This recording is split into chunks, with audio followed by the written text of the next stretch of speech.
Bonjour à toutes et à tous, je vous retrouve aujourd'hui dans une nouvelle vidéo pour un tag. Donc il s'agit du tag sur mes habitudes de lecture. Donc je me suis fait des petits papiers parce que voilà, j'ai une peu une mémoire de poisson rouge. Donc la première question c'est: est-ce que tu as un endroit préféré pour lire? Eh bien plus ou moins, on va dire que c'est le canapé qu'il y a dans mon bureau. Donc c'est un canapé assez confortable avec plein de coussins. Et en général je m'allonge, j'ai le dos contre un accoudoir et sinon je m'allonge tout le long du canapé. Et en général après j'ai un chat qui vient sur moi. Donc c'est un de mes compagnons de lecture. Ensuite la deuxième question c'est MP ou n'importe quel bout de papier en tant que marque-page.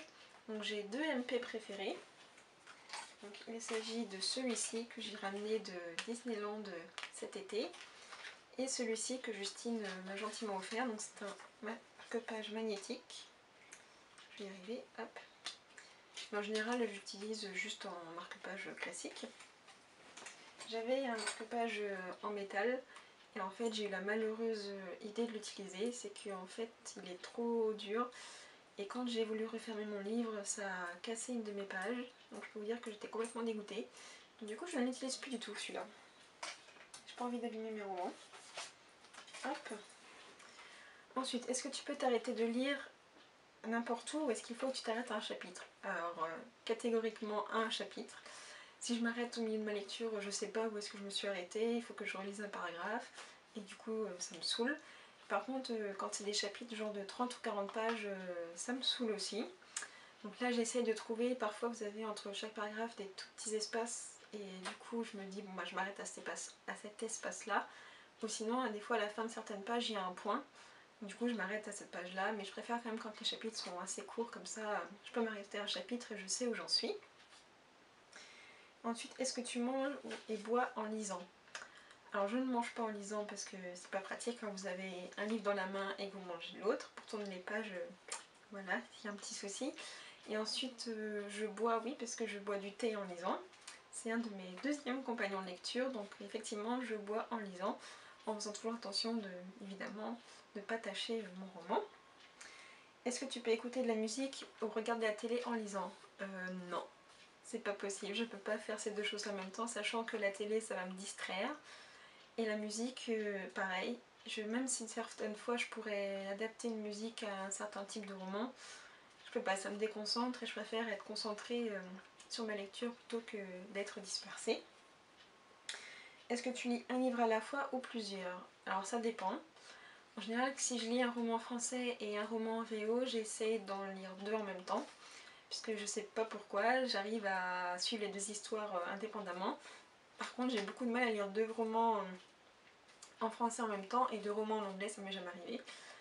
Donc voilà, j'arrive à lire un en VO et un en français en même temps, mais pas de français et pas de anglais. Ensuite, est-ce que tu lis à la maison ou ailleurs? C'est une drôle de question. Disons que comme je passe beaucoup de temps chez moi, donc je lis beaucoup à la maison. Et sinon, comme je suis à la campagne, j'ai pas de transport en commun. Donc ce que je fais, c'est que des fois j'achète des livres audio et du coup je lis, ou j'écoute plutôt, les livres dans ma voiture. Donc voilà, et si toutefois j'avais des voyages à faire, en effet je peux très bien lire dans le train. J'aime beaucoup lire dans le train d'ailleurs, ça m'endort aussi en même temps. Et dans le métro je pense que je pourrais pas par contre. Lire à haute voix ou dans la tête? Définitivement dans la tête, parce que je pense que j'aurais très mal à la gorge s'il fallait que je lise à haute voix tous les romans que je lis.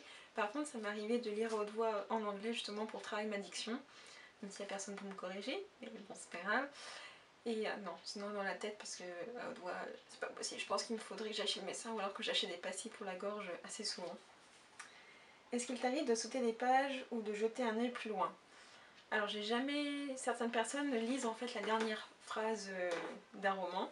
Moi je peux pas, parce que j'ai l'impression que ça va me gâcher toute la fin. Je lis pas non plus les pages pour savoir qu'est-ce qui va se passer, j'arrive pas. J'ai peur que ça me gâche un peu les actions qui va se faire, ou alors que j'ai une grosse révélation et du coup... en gros ouais ça me gâche tout quoi. Et sauter des pages, non je crois pas. Sauf si vraiment si le roman m'ennuie, là je lis un petit peu en travers. Certaines fois je lis, et comme ça m'embête, je saute une ou deux pages, je regarde si ça reprend et voilà. Donc l'avant-dernière question, c'est casser la tranche ou la garder intacte. Eh bien, tant que faire se peut, je préfère la garder intacte. Il y a juste cette année où je sais pas ce qui s'est passé. Il y a un roman de la collection R. Je le lisais pourtant normalement et en fait la tranche s'est un peu pliée. Donc il s'agit de Night School 3. Donc je vais vous mettre une vidéo un peu plus pour vous montrer un peu plus la tranche. Donc, je suis un peu dégoûtée parce que tous les autres ont la tranche, enfin ça s'appelle pas la tranche, ça s'appelle le dos. Le dos bien nickel et il y a juste celui-là où du coup ça fait des petites zébrures, je sais pas pourquoi, c'est bizarre. Et dernière question, est-ce que tu écris dans tes livres? Non, c'est pas possible. Il n'y a que les auteurs qui ont le droit d'écrire dans les romans. Moi je peux pas. Donc si toutefois il fallait que j'utilise une citation ou quoi que ce soit dans le roman, j'utiliserais des petits post-it comme ceci. Donc ça se présente voilà comme des petits autocollants. Hop, que l'on met sur les pages et qui n'abîment pas les pages. Hop, voyez.